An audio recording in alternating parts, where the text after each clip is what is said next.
So in this video, we will learn how to use action engines. But first, why use action engines?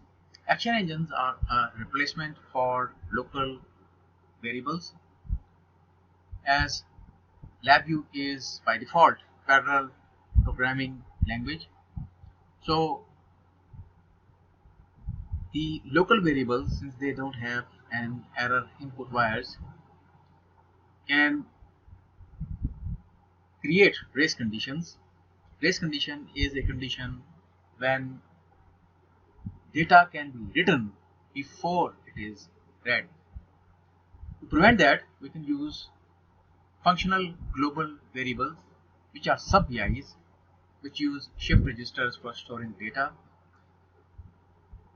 It prevents race condition, since we can then connect it using error in and error out wires, creating a sequence. Furthermore, since it is non-reentrant by default, only one copy can be called. So what is an action engine? If we use an FGV for modifying data, then that FGV is called action engine. The advantage over other forms of data transmitting mechanism like locals and globals is that it has a block diagram, so we can write code on it.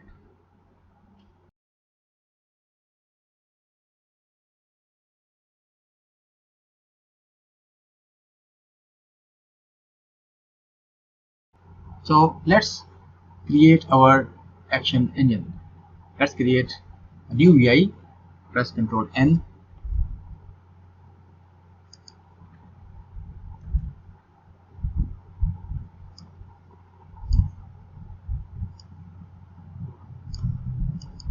Let's save our VI, Ctrl S.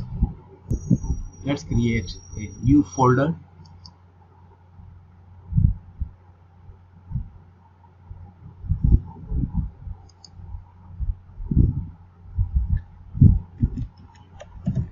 Action engine. Let's go inside.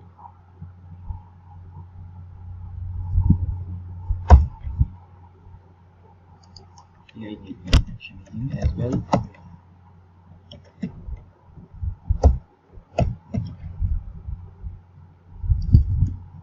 Let's write its code.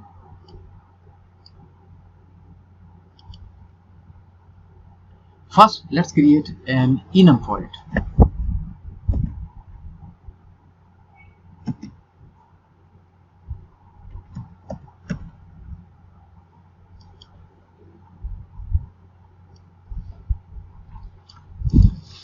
Let's turn it into a type-defined enum.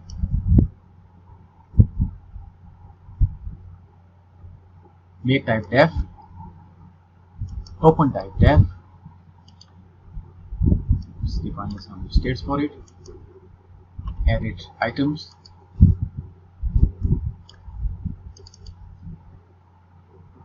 Start timer.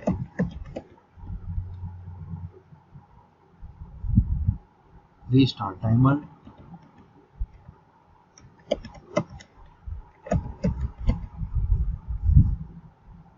Check timer.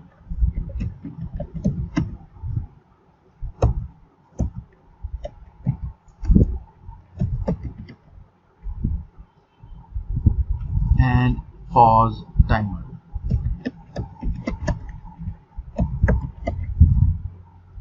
So as you might have guessed that we are creating a timing VI. Let's save this enum. Let's call it states, or let's call it actions.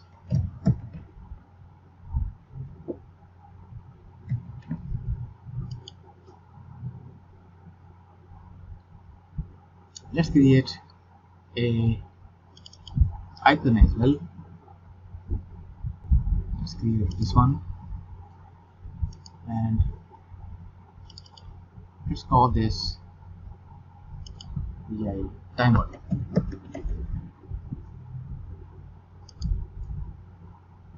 Okay, let's go to the block diagram and let's create its FGV. We need a while loop, then we will need a case structure,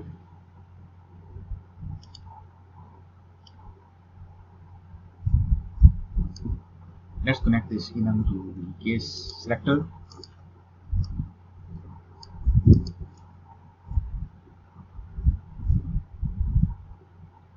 We will be handling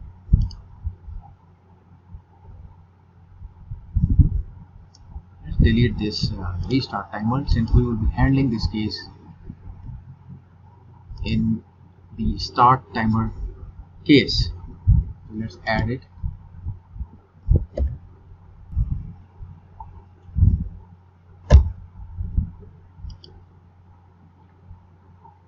Let's add a VI get date time in second VI. Let's add a shift register for storing this current time value.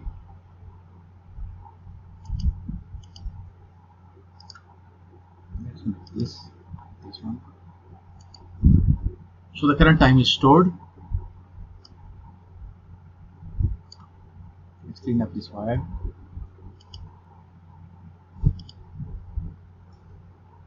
Let's create indicator time lapsed.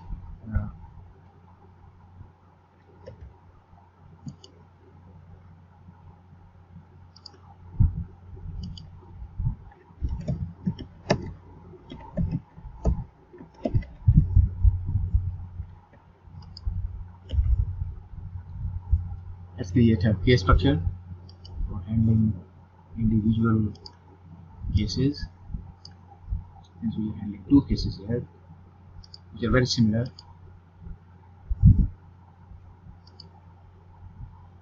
So if start timer is called, let's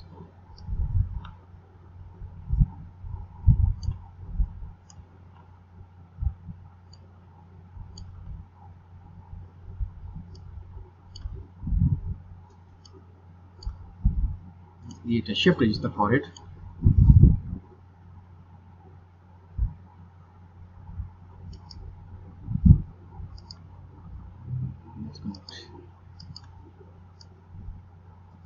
So if let's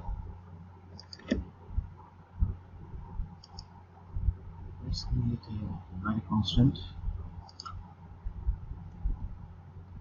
So if start timer is called, then we will reset it. We are starting timer.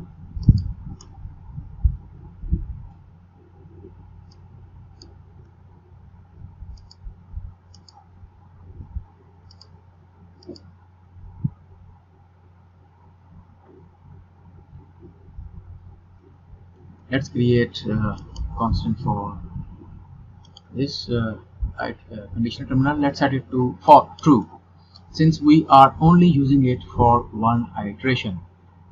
FGV is like a state machine, but only we don't use more than one states. We use it only for either storing values in the shift registers or retrieving values from the shift register. So now let's go to the other state, and if this state is called, then we'll just pass this value true. Let's go to the add case for every value, and let's go to the check timer state. In this state, we'll be passing this stored time through, and we will call get date time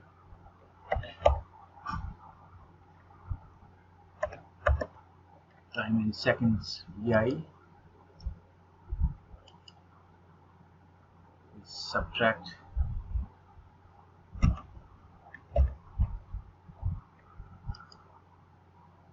the current time from the previously stored time, and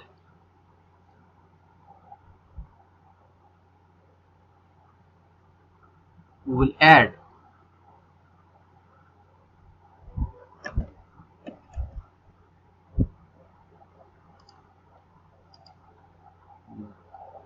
the previous elapsed time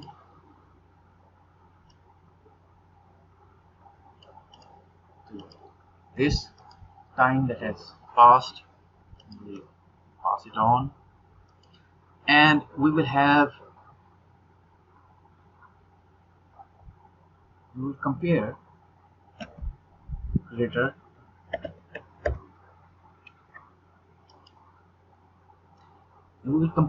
this time with a user defined time data control.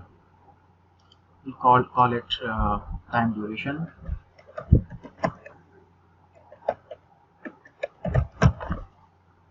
We compare this time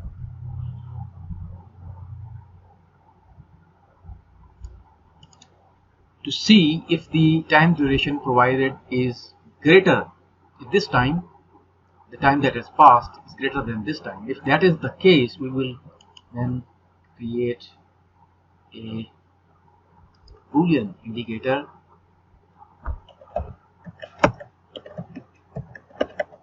which will let us know if the time has elapsed.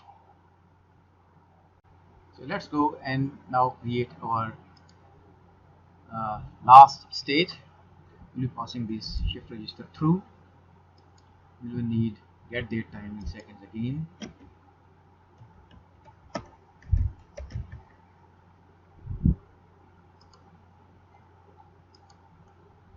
And we will subtract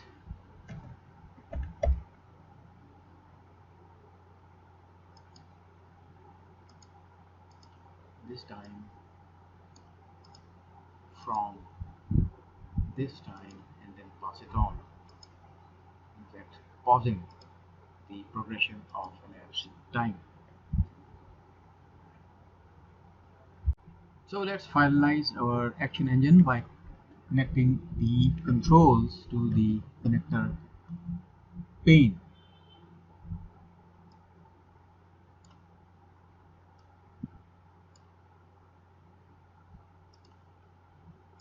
Enum, time duration, time elapsed, and the Boolean.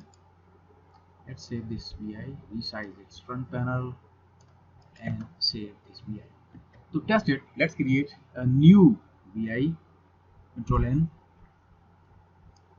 Let's call it,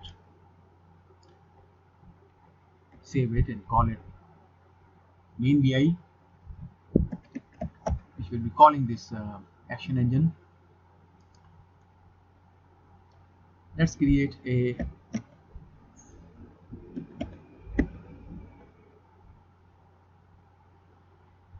flat sequence structure. In the first frame, let's call this timer VI, and let's set it to start timer. Let's add a frame after. Let's put a timeout here, wait function, and let's give it a sufficient time. For example, let's set it to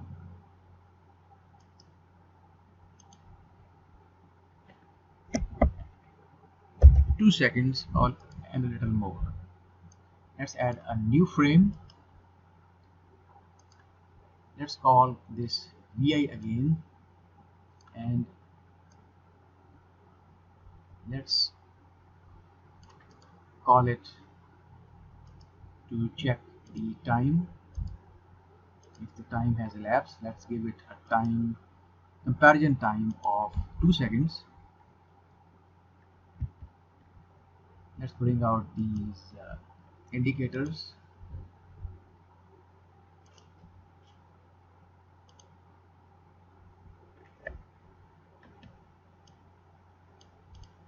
And this boolean.